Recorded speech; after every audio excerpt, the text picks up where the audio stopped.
Welcome to Educlick your online study partner. Good morning दोस्तों, आपका बहुत बहुत स्वागत है आपके अपने यूट्यूब चैनल एजुक्लिक में। तो सब लोग कैसे हो? सब लोग बढ़िया हो ना? तो मैं उम्मीद करता हूं कि आप लोग बहुत बढ़िया होंगे, ठीक है, मस्त होंगे एवं स्वस्थ होंगे। ओके, तो आज शनिवार है, आज आपका टेस्ट होना है। आज टेस्ट में मैं आपको 12 क्वेश्चन देने वाला हूं जिनका आंसर आपको कमेंट बॉक्स में बताना है और आपको क्वेश्चन पढ़ना है और क्वेश्चन पढ़ने के बाद आपको तुरंत कमेंट बॉक्स में जवाब देना है, ठीक है, कि इसका आंसर क्या होने वाला है। और इसके साथ ही आपको लास्ट में यह भी बताना है कि आपने 12 में से कितने क्वेश्चन सही किए हैं, ठीक है, जिससे आपको अपनी परफॉर्मेंस के बारे में आपको खुद को भी पता चल जाएगा और उसके साथ साथ मुझे भी ये पता चल जाएगा कि आप लोग की पढ़ाई कैसी चल रही है।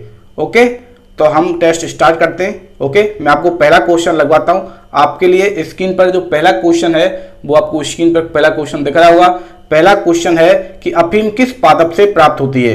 आपके लिए 4 ऑप्शन दे रखे हैं, निकोटियाना टोबैकम, पेपेवर सोमनिफेरम, इसके साथ प्रोपोक्सिफिन एवं एसीटोन। आपको ये 4 ऑप्शन दे रखे हैं। इन 4 ऑप्शन में से आपको बताना है कि अफीम है वो किस पादप से प्राप्त होती है। तो जल्दी से कमेंट कीजिए और कमेंट बॉक्स में इसका जल्दी से आंसर देके बताइए कि इसका क्या राइट आंसर होने वाला है। तो क्वेश्चन नंबर 1, अफीम है वो किस पादप से प्राप्त होती है, इसका राइट आंसर होने वाला है option number B.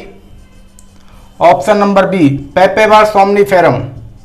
Papaver somniferum इसका राइट आंसर होगा। यह पेपेवर सोमनिफेरम के कच्चे फलों से प्राप्त होती है, ठीक है। कौन प्राप्त होती है? अफीम। अफीम है वे पेपेवर सोमनिफेरम के कच्चे फलों से प्राप्त होती है। और अफीम में कितने प्रकार के एल्केलोइड्स बताए थे मैंने आपको बताए थे कि अफीम में 33 प्रकार के एल्केलोइड पाए जाते हैं, जैसे कि मॉर्फिन, कोडीन, पेपेवरिन, सेमिफेरम, इस प्रकार के कुछ एल्केलोइड पाए जाते हैं। कुल 33 प्रकार के एल्केलोइड पाए जाते हैं, जिनमें से जो मॉर्फिन, कोडीन होता है उसका उपयोग दर्द निवारक दवाइयों के लिए किया जाता है, इसलिए इनकी क्या की जाती है? खेती की जाती है। और ग्रामीण क्षेत्रों में माताएं होती हैं, वो क्या करती हैं? अपने बच्चों को सुलाने के लिए अफीम उनको दे देती हैं, जिससे क्या बच्चा सो जाता है और वो परेशान नहीं करता है। लेकिन इसी तरह से उनको आदत लग जाती है। शुरुआत में थोड़ी मात्रा ली जाती है, उसके बाद उनको आदत लग जाती है, वो अफीम का ज्यादा सेवन करने लग जाते हैं, जिसकी वजह से वो क्या होते हैं? असामयिक मृत्यु का शिकार हो जाते हैं, उनको गंभीर बीमारियां हो जाती हैं, ठीक है। तो ये तो हो गया आपका अफीम के बारे में। और इसमें एक ऑप्शन दे रखा है, निकोटियाना टोबैकम नामक ऑप्शन दे रखा है। यह क्या होता है? यह एक सोलेनेसी कुल का पादप होता है, जिसकी पत्तियों से तंबाकू निकाला जाता है, यानी कि तंबाकू प्राप्त होता है। एक ऑप्शन दे रखा है प्रोपोक्सिफिन। ये प्रोपोक्सिफिन नामक एक दवाई होती है, इसका उपयोग नशीली दवाइयों के रूप में आजकल किया जाता है। और एक ऑप्शन इसमें एसीटोन दे रखा है। तो एसीटोन होता है एक थिनर की तरह कार्य करता है, यानी कि जो ऑयल पेंट होता है उसको पतला करने का कार्य करता है। इसका उपयोग सड़क किनारे पड़ने वाले जो बच्चे होते हैं, ठीक है, अनाथ बच्चे होते हैं, इसका उपयोग सूंघकर नशा करने के लिए करते हैं, जिनके कारण उनको हृदय से संबंधित जैसी बहुत सारी बीमारी हो जाती हैं। ओके, समझ में आ गया? तो आपको जल्दी से जल्दी क्वेश्चन का आंसर देना होता है, जिससे मुझे भी पता चल सके कि आपकी परफॉर्मेंस कैसी है। और मैं आपको हमेशा बोलता हूं कि टेस्ट लेने का मेरा यही उद्देश्य होता है कि मैं आपको सारा जो मैंने अब तक पढ़ा दिया वो रिवाइज करवा सकूं और उससे रिलेटेड जितने भी फैक्ट होते हैं वो उनको भी मैं आपको बता सकूं, ठीक है। तो स्क्रीन पर आपके लिए क्वेश्चन नंबर 2 मैं दिखवाता हूं, ठीक है। स्क्रीन पर क्वेश्चन नंबर 2 आपको दिखाई दे रहा होगा। क्वेश्चन नंबर 2 है कि फल एवं सब्जियों को ताजा रखने के लिए किसका छिड़काव किया जाता है। आपको 4 ऑप्शन दे रखे हैं, सिल्वर नाइट्रेट, आर्जिमोन, लेड और कॉपर। इनमें से कोई नहीं। तो आपको जल्दी से बताना है कि फल एवं सब्जियों को ताजा रखने के लिए किसका उपयोग किया जाता है। इसका आंसर जल्दी से देखिए, बताइए कि इसका आंसर राइट आंसर क्या होने वाला है। तो इसका राइट आंसर क्या होगा? इसका राइट आंसर होने वाला है ऑप्शन नंबर सी। आपको दिखाई दे रहा होगा जो लेड और कॉपर होता है, इसके विलयन का छिड़काव किया जाता है सब्जियों एवं फलों के ऊपर, जिससे कि वो कैसे दिखते हैं? ताजा दिखते हैं। इसमें एक ऑप्शन और दे रखा है सिल्वर नाइट्रेट। तो सिल्वर नाइट्रेट के बारे में मैंने आपको बताया था कि गोभी की सफेदी के लिए किसका छिड़काव किया जाता है? सिल्वर नाइट्रेट का छिड़काव किया जाता है। इसके साथ एक ऑप्शन और दे रखा है इसमें आर्जिमोन। तो आर्जिमोन होता है वो सरसों के तेल में मिलावट का कार्य करता है, यानी कि सरसों के तेल में मिलावट के लिए सत्यानाशी के बीज एवं आर्जिमोन, इसके साथ ही सस्ता वाला पाम ऑयल मिलाया जाता है, ठीक है। समझ में आ गया ना? तो अब देखिए स्क्रीन पर आपको नेक्स्ट क्वेश्चन दिख रहा है, आपका क्वेश्चन नंबर 3 आज की क्लास का। इसका आंसर आप जल्दी से कमेंट बॉक्स में देके बताइए। क्वेश्चन नंबर 3, जबड़ों में मसूड़ों तथा दांतों की स्थिति को क्या कहा जाता है। आपको 4 ऑप्शन दे रखे हैं, गर्त दंती, दोबार दंती, फेनुलम लिंगुअल और इनमें से कोई नहीं। जल्दी से बताइए इसका क्या आंसर होने वाला है। तो जल्दी से बताइए कि जबड़ों में जो दांतों की स्थिति होती है और मसूड़ों की स्थिति होती है उसको क्या कहा जाता है। तो इसका राइट आंसर क्या होगा? इसका राइट आंसर होने वाला है गर्त दंती। ऑप्शन नंबर 1 है गर्त दंती। गर्त दंती इसको क्या बोलते हैं? दाकोडेंट कहा जाता है, दाकोडेंट।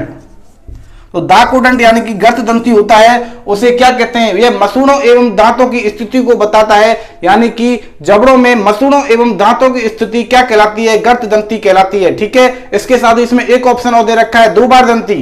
दुर्वार दंती क्या होता है? मानव के जबड़े में दो तरह के दांत आते हैं, यानी कि वो दूध के दांत होते हैं जो बच्चों में आते हैं। ये कितने होते हैं? ये 20 दांत होते हैं, और ये एक बार उखड़ जाने के बाद जो दोबारा वाले जो दांत आते हैं वो कितने होते हैं? 32 दांत होते हैं। ओके, इसके साथ ही एक ऑप्शन इसमें और दे रखा है फेनुलम लिंगुअल दे रखा है। फेनुलम लिंगुअल होती है एक जिह्वा पेशी होती है, यानी कि जिस पेशी से हमारे शरीर की जो जीभ होती है वो जुड़ी रहती है वो होती है फेनुलम लिंगुअल। ठीक है, तो आपके लिए स्क्रीन पर क्वेश्चन नंबर 4 दिख रहा है। क्वेश्चन नंबर 4 क्या कहता है कि निम्न में से किसकी भित्तियों में क्रेमाकुंचन गति पाई जाती है? क्रेमाकुंचन गति को इंग्लिश में क्या बोलते हैं? पेरिस्टल्सिस।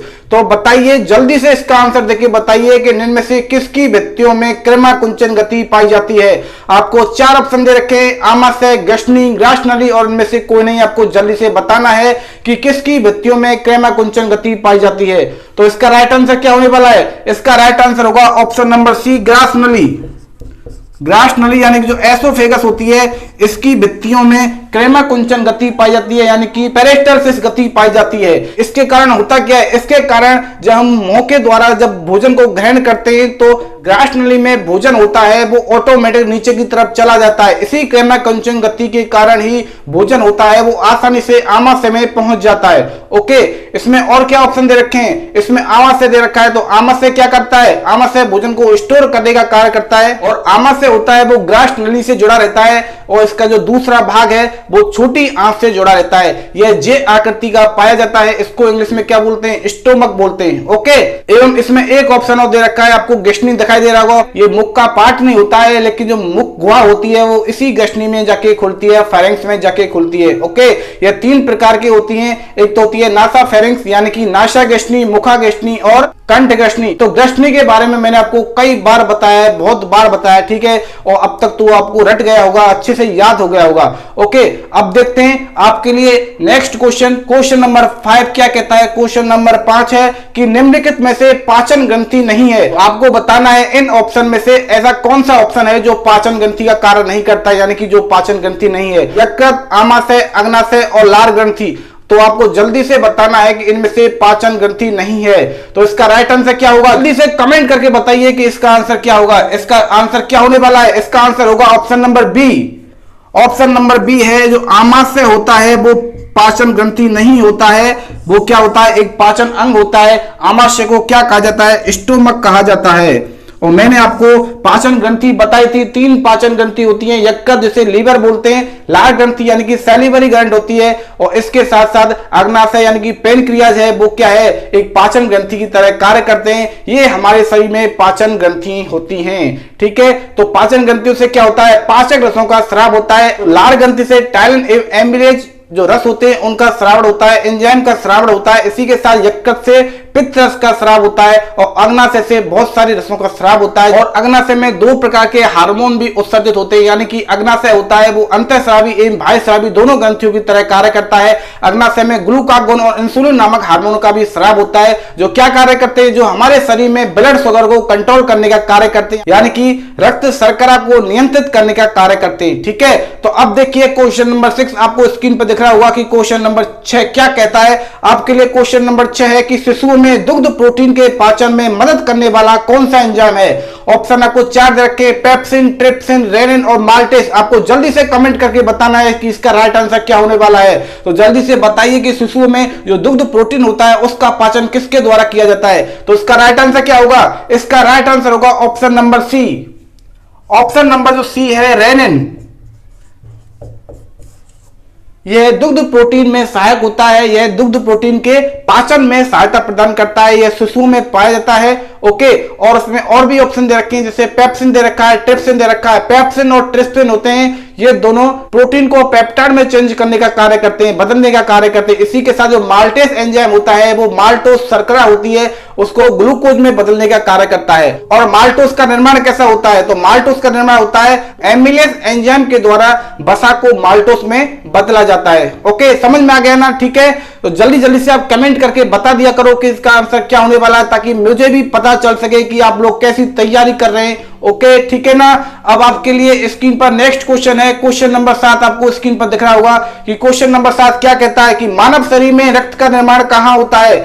आपको 4 ऑप्शन दे रखे हैं, लाल अस्थि मज्जा में, यकृत में, फेफड़ों में और वृक्क में। आपको जल्दी से इसका आंसर बताना है कि मानव शरीर में जो रक्त का निर्माण होता है, यानी कि जो ब्लड जनरेशन होता है, वो कहां पे होता है। इसका आंसर क्या होगा? इसका राइट आंसर होगा ऑप्शन नंबर ए, लाल अस्थि मज्जा, जिसे रेड बोन मैरो भी कहा जाता है। लाल अस्थि मज्जा, रेड बोन मैरो, ठीक है। तो रक्त का निर्माण होता है वो मानव शरीर में, यानी कि वयस्क मानव में रक्त का निर्माण होता है लाल अस्थि मज्जा में। इसी के साथ जो शिशु होते हैं, जो नवजात शिशु होते हैं, उनमें रक्त का निर्माण होता है प्लीहा, जिसका दूसरा नाम होता है तिल्ली, जिसे इंग्लिश में बोलते हैं स्प्लीन, मैंने आपको बताया था, ठीक है। और रक्त होता है वो एक तरल संयोजी ऊतक होता है, जिसके 2 भाग होते हैं। एक तो होता है तरल भाग, जिसे प्लाज्मा कहा जाता है, और दूसरा होता है ठोस भाग, जो कोशिकाओं से मिलकर बना होता है। तो प्लाज्मा होता है वो रक्त का 55% भाग होता है, और इस प्लाज्मा का 92% भाग क्या होता है? जल होता है। बाकी का 8% भाग होता है वो कार्बनिक एवं अकार्बनिक लवणों से बना होता है। इन कार्बनिक एवं अकार्बनिक पदार्थों में विटामिन, प्रोटीन और कुछ गैसेज पाई जाती हैं, ठीक है। और रक्त का दूसरा भाग जो ठोस पार्ट से बना होता है, यानी कि कोशिकाओं से बना होता है, उसमें 3 प्रकार की कोशिकाएं पाई जाती हैं, आरबीसी, डब्ल्यूबीसी और प्लेटलेट्स, जिसको हिंदी में कहा जाता है लाल रुधिर कोशिकाएं, श्वेत रुधिर कोशिकाएं एवं बिंबाणु, ठीक है। तो जब मैंने ब्लड वाला यानी कि रक्त वाला टॉपिक आपको कराया था, इनको बहुत अच्छे से आपको समझाया था। इसके साथ ही मैंने आपको रक्त समूह के बारे में भी बताया था। रक्त समूह की खोज कार्ल लैंडस्टीनर के द्वारा की गई थी, ठीक है। अब देखिए स्क्रीन पर आपके लिए नेक्स्ट क्वेश्चन है। आपके लिए नेक्स्ट क्वेश्चन क्या है, देखिए जल्दी, इसका आंसर जल्दी से कमेंट बॉक्स में बताइए। तो क्वेश्चन नंबर 8 है कि अशुद्ध रक्त लेकर जाने वाली धमनी का नाम बताना है। ऑप्शन आपको 4 दे रखे, फुफ्फुसीय स्राव, महाधमनी, फुफ्फुसीय धमनी और डोर्सल धमनी। इनमें से आपको बताना है कि जो धमनी अशुद्ध रक्त को लेकर जाती है वो कौन सी धमनी कहलाती है। तो जब मैंने आपको धमनी और स्राव के बारे में पढ़ाया था, तब बताया था स्राव होती है वो अशुद्ध रक्त को ले जाने का कार्य करती है, इसी प्रकार धमनी होती है वो शुद्ध रक्त को ले जाने का कार्य करती है। लेकिन यहाँ पर एक एक्सेप्शन है, यानी कि अब बात है, एक ऐसी धमनी होती है जो अशुद्ध रक्त को ले जाने का कार्य करती है, उसी प्रकार एक ऐसी स्राव होती है जो शुद्ध रक्त को ले जाने का कार्य करती है। तो इसका राइट आंसर बताओ, तो इसका राइट आंसर बताइए जल्दी से, इसका राइट आंसर क्या होने वाला है। इसका राइट आंसर होगा ऑप्शन नंबर सी। तो ऑप्शन नंबर सी, फुफ्फुसीय धमनी, इसको इंग्लिश में बोलते हैं पल्मोनरी आर्टरी। तो ठीक है, जो फुफ्फुसीय धमनी होती है वो हृदय से अशुद्ध रक्त को ले जाने का कार्य करती है, किसमें? फेफड़ों में ले जाने का कार्य करती है, और वहां पर फेफड़ों के द्वारा रक्त में ऑक्सीजन को मिलाया जाता है, जिससे रक्त का शुद्धिकरण होता है। मैंने बताया था कि फेफड़ों के द्वारा ही रक्त का प्योरिफिकेशन यानी कि शुद्धिकरण किया जाता है, और इस शुद्ध हुए रक्त को जो फुफ्फुसीय स्राव होती है वो वापस हृदय में ले जाने का कार्य करती है, और हृदय से महाधमनी के द्वारा ही रक्त को अंगों एवं ऊतकों में पहुंचाया जाता है। ठीक है, इस प्रकार से मैंने आपको ये बता दिया है। और जब मैंने आपको हृदय पढ़ाया था यानी कि हार्ट के बारे में पढ़ाया था, इसके बारे में बहुत शानदार तरीके से आपको बताया था। ओके, अब देखिए स्क्रीन पर आपके लिए नेक्स्ट क्वेश्चन दिख रहा है, क्वेश्चन नंबर 9। क्वेश्चन नंबर 9 क्या कहता है कि बोमन संपुट में कोशिकाओं का गुच्छा क्या कहलाता है। ऑप्शन दे रखे 4, नेफ्रॉन, ग्लोमेरुलस, हाइलम और हेनले लूप। तो इनमें से आपको जल्दी से क्वेश्चन का आंसर बताना है, जल्दी से कमेंट करके इसका आंसर बताइए। तो बोमन संपुट में कोशिकाओं का जो गुच्छा पाया जाता है उसे क्या कहा जाता है। तो इसका राइट आंसर क्या होगा? तो इसका राइट आंसर होगा ऑप्शन नंबर बी, ग्लोमेरुलस। तो ग्लोमेरुलस होता है वो बोमन संपुट में कोशिकाओं का गुच्छा कहलाता है। इसी के द्वारा वृक्क में रक्त का निस्पंदन किया जाता है, यानी कि रक्त को छाना जाता है, फिल्टर किया जाता है, वो बोमन संपुट में ग्लोमेरुलस के द्वारा ही किया जाता है। इसमें 2 वाहिनियां जुड़ी रहती हैं, एक तो हृदय से रक्त को लाने वाली जो महाधमनी होती है उसकी शाखा होती है अभिवाही धमनी। तो एक तो अभिवाही धमनी जुड़ी रहती है जो गंदे रक्त को वृक्क में लाने का कार्य करती है, उसी प्रकार से एक अपवाही धमनी रहती है जो साफ हुए रक्त को वापस ले जाने का कार्य करती है। ठीक है, इसमें एक ऑप्शन दे रखा है नेफ्रॉन। तो नेफ्रॉन होते हैं वो क्या होते हैं? नेफ्रॉन वृक्क की मूलभूत इकाई होती है, यानी कि किडनी की जो मूलभूत इकाई होती है वो नेफ्रॉन होती है। इन नेफ्रॉन के द्वारा ही किसका निर्माण होता है? किडनी का निर्माण होता है, यानी कि वृक्क का निर्माण होता है। और जो बोमन संपुट होता है वो इसी नेफ्रॉन का भाग होता है, यानी कि मैंने आपको बताया था कि नेफ्रॉन के 2 पार्ट होते हैं, एक तो होता है बोमन संपुट और दूसरा पार्ट होता है वृक्क नलिका। और इसी वृक्क नलिका में एक कुंडली नुमा पिन नुमा एक संरचना होती है जिसे हेनिले लूप कहा जाता है। ओके, तो ये आपको बिल्कुल अच्छे से याद हो गया होगा। अब आपके लिए स्क्रीन पर नेक्स्ट क्वेश्चन है, क्वेश्चन नंबर 10। क्वेश्चन नंबर 10 क्या कहता है कि निम्न में से नर में पाए जाने वाला लैंगिक जनन हार्मोन है वो कौन सा है। आपको बताना है कि मेल्स में जो सेक्स हार्मोन होते हैं वो कौन से होते हैं। आपको 4 ऑप्शन दे रखे हैं, टेस्टोस्टेरोन, प्रोजेस्टेरोन और एस्ट्रोजन, और में से कोई नहीं। आपको जल्दी से इसका आंसर कमेंट बॉक्स में बताना है कि नर में पाया जाने वाला जनन हार्मोन कौन सा है। तो इसका जल्दी से राइट आंसर बताइए, इसका क्या होगा। इसका राइट आंसर इसका होगा टेस्टोस्टेरोन, यानी कि option number A. Option number A जो टेस्टोस्टेरोन है, टेस्टोस्टेरोन ये नर में पाया जाने वाला जनन हार्मोन होता है। तो टेस्टोस्टेरोन के द्वारा ही यौवन आरंभ की स्थिति पर लैंगिक जनन लक्षण होते हैं वो दिखाई देने लगते हैं। किसमें, नरों में, यानी कि मेल्स में। ओके, और इसमें और भी ऑप्शन देखे हैं, प्रोजेस्टेरोन और एस्ट्रोजन। तो प्रोजेस्टेरोन और एस्ट्रोजन होते हैं वो मादा जनन हार्मोन कहलाते हैं। ओके, तो मैंने आपको यौवन आरंभ की जो समय बताया था कि यौवन आरंभ का समय क्या होता है। यौवन आरंभ को इंग्लिश में बोलते हैं पुबर्टी बोलते हैं। इसका समय नरों के लिए यानी कि मेल्स में जो समय होता है वो तो है 13 से 15 वर्ष की उम्र में यौवन आरंभ स्टार्ट होता है, और मादाओं में 12 से 14 वर्ष की आयु में यौवन आरंभ स्टार्ट होता है। इसी के समय ही जो लैंगिक लक्षण होते हैं वो दिखाई देने लगते हैं। ठीक है, समझ में आ गया। तो आपको इस टेस्ट के द्वारा जितना मैंने आज तक आपको पढ़ा दिया है, ठीक है, पिछली क्लास में मैंने आपको जितना भी पढ़ा दिया है वो आपको सब रिवाइज हो गया होगा और आपको उसके साथ भी याद भी हो रहा होगा। ठीक है, तो आप लोग जब क्लास लेते हो उसके बाद आराम से खूब मेहनत करिए, और यदि फिर भी कोई प्रॉब्लम आती है बार बार वीडियोज को देखिए और अपनी किताब या बुक का सहारा लीजिए। ठीक है, लेकिन अच्छे से कैसे भी पढ़िए, लेकिन आपको शानदार तैयारी करनी है ताकि आपको इसका आगे फायदा मिल सके। ठीक है, तो आपके लिए स्क्रीन पर नेक्स्ट क्वेश्चन है, आज का 11वें नंबर का क्वेश्चन है कि मानव शरीर में भूख, प्यास, निद्रा आदि के लिए उत्तरदायी कौन सा अंग होता है। थैलेमस, मेरुरज्जु, हाइपोथैलेमस और अनुमस्तिष्क। आपको बताना है कि ऐसा कौन सा अंग है हमारे शरीर में जो भूख, प्यास, निद्रा आदि के लिए उत्तरदायी होता है। तो जल्दी से इसका आंसर कमेंट बॉक्स में बताइए। इसका आंसर जल्दी से कमेंट करके बताइए कि इसका राइट आंसर क्या होने वाला है। तो इसका राइट आंसर क्या होगा, इसका राइट आंसर होगा option number C. Option number C जो हाइपोथैलेमस होता है, हाइपोथैलेमस।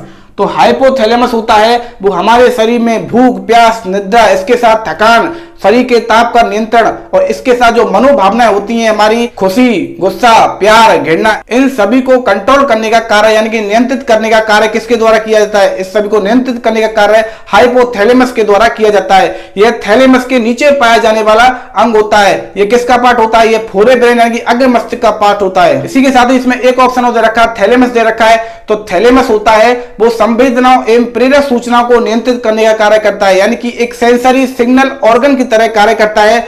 तो ऐसे कौन कौन से सेंसरी सिग्नल्स होते हैं, जैसे जो थैलेमस के द्वारा दर्द, ठंडा लगना एवं गर्म लगना, ऐसे अनुभवों का जो आधार होता है, ऐसे अनुभवों को जो नियंत्रित करता है वो थैलेमस के द्वारा किया जाता है। ठीक है, इसमें एक ऑप्शन दे रखा है मेरुरज्जु। तो मेरुरज्जु को इंग्लिश में क्या बोलते हैं, स्पाइनल कोड बोलते हैं। यह केंद्रीय तंत्रिका तंत्र यानी कि सेंट्रल नर्वस सिस्टम होता है। इसका सेकंड वाला पार्ट होता है, पहला पार्ट होता है ब्रेन और दूसरा पार्ट होता है यह मेरुरज्जु यानी कि स्पाइनल कोड। तो स्पाइनल कोड होती है वो स्पाइन यानी कि मेरुदंड में सुरक्षित रहती है। मेरुदंड का ऊपर का जो 5 सेंटीमीटर वाला भाग होता है वो मेरुरज्जु यानी कि स्पाइनल कोड कहलाता है। यह हमारे शरीर में प्रतिवर्ती क्रियाओं यानी कि जो रिफ्लेक्स एक्शन होते हैं उनको नियंत्रित करने का कार्य करता है। ठीक है, इसमें एक ऑप्शन दे रखा है अनुमस्तिष्क, जिसको सेरेबेलम बोलते हैं। यह पश्च मस्तिष्क यानी कि हाइंड ब्रेन का पार्ट होता है। यह मस्तिष्क का एक बिलगित पार्ट होता है यानी कि बिलगित सतह वाला भाग होता है। यह दूसरे नंबर का भाग होता है जो हमारे मस्तिष्क में सबसे बड़ा होता है। पहले नंबर का यानी कि सबसे बड़ा पार्ट होता है वो कहलाता है प्रेम मस्तिष्क यानी कि सेरेब्रम, और जो दूसरा बड़ा पार्ट होता है वो कहलाता है सेरिबेलम, इसको हिंदी में बोलते हैं अनुमस्तिष्क। ठीक है, तो अनुमस्तिष्क के द्वारा ही हम सही ढंग से खड़े हो पाते हैं, यानी कि ये हाथ एवं पैर की पेशियों को कंट्रोल करने का कार्य करता है। ठीक है, अब आपके लिए आज के टेस्ट का जो लास्ट क्वेश्चन है, क्वेश्चन नंबर 12 आपको स्क्रीन पर दिख रहा होगा। क्वेश्चन नंबर 12 है कि तंत्रिका तंत्र की मूलभूत इकाई का नाम बताना है कि तंत्रिका तंत्र की मूलभूत इकाई क्या कहलाती है। 4 ऑप्शन दे रखे हैं, नेफ्रॉन, न्यूरॉन, पॉस और इनमें से कोई नहीं। आपको जल्दी से कमेंट करके इसका आंसर देना है कि तंत्रिका तंत्र की मूलभूत इकाई क्या कहलाती है। तो तंत्रिका तंत्र की मूलभूत इकाई क्या होगी, जल्दी से बताइए इसका आंसर क्या होगा। तो इसका राइट आंसर होगा option number B. Option number B है न्यूरॉन।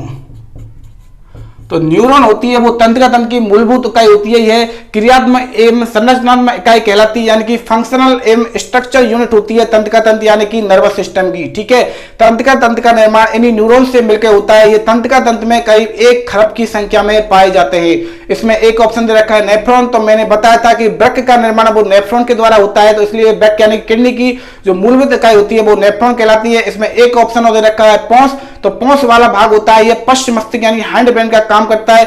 यह लैटिन में पोंस का मतलब होता है कि सेतु यानी कि ब्रिज। तो यह प्रमस्तिष्क और अनुमस्तिष्क को जोड़ने का कार्य करता है, यानी कि सेरिब्रम और सेरिबेलम को जोड़ने का कार्य किया जाता है, वो पोंस के द्वारा किया जाता है। ठीक है, आपको बिल्कुल समझ में आ गया होगा और इसी के साथ जो मैंने अब तक आपको पढ़ा दिया वो सब कुछ आपको रिवाइज हो गया होगा। मेरा टेस्ट लेने का यही उद्देश्य होता है कि आपको जो मैंने पढ़ा दिया है सब कुछ आपको रिवाइज करवा दिया जाए, ताकि बार बार रिवाइज करेंगे तो बार बार रिवाइज करने से आप उसे कभी भी नहीं भूल पाएंगे। ठीक है, आज का टेस्ट आपका यहीं पे खत्म हो गया है। अब आपको इसी के साथ कमेंट करके यह भी बताना है कि आपने 12 में से कितने क्वेश्चन सही किए हैं। यदि आपने क्लास लिए हैं, रेगुलर ढंग से आपने पढ़ाई की है, तो आपको 12 में से 12 क्वेश्चन आपको आने चाहिए। ठीक है, आपके लिए घर बैठे ही आपको क्लास आपको नियमित रूप से उपलब्ध करवाई जा रही है, तो आप उनका फायदा उठाइए और अपनी पढ़ाई को अच्छे से करिए, जारी रखिए, ताकि आपको आगे बिल्कुल भी कोई प्रॉब्लम नहीं आए। जब भी आपके स्कूल खुलेंगे तो आप लीड करके चलेंगे, यानी कि आपको बहुत कुछ आता होगा। ठीक है, तो आज का सेशन फिर हम यही खत्म करते हैं। आप इस वीडियो को ज्यादा से ज्यादा लाइक करें और चैनल को सब्सक्राइब करना ना भूलें। और जो बच्चे अभी चैनल पे नए आए हैं वो चैनल को सब्सक्राइब कर ले, साथ में बेल आइकन भी दबा लें, जिससे आपको लेटेस्ट अपडेट नोटिफिकेशन मिल जाती है। और वीडियो को ज्यादा से ज्यादा शेयर कीजिए, ताकि और बच्चे चैनल के साथ जुड़ सकें और वो भी अपनी पढ़ाई को नियमित रूप से जारी रख सकें। ठीक है, तो कल संडे है, तो यानी कि आपकी छुट्टी होगी, कल कोई भी क्लास आपकी नहीं लगेगी। तो अपन मिलते हैं मंडे को। तो तब तक आप हंसते रहिए, मुस्कुराते रहिए और घर बैठ के आराम से अपनी पढ़ाई को नियमित रूप से जारी रखिए। ठीक है, तो मिलते हैं आपसे फिर नेक्स्ट क्लास में।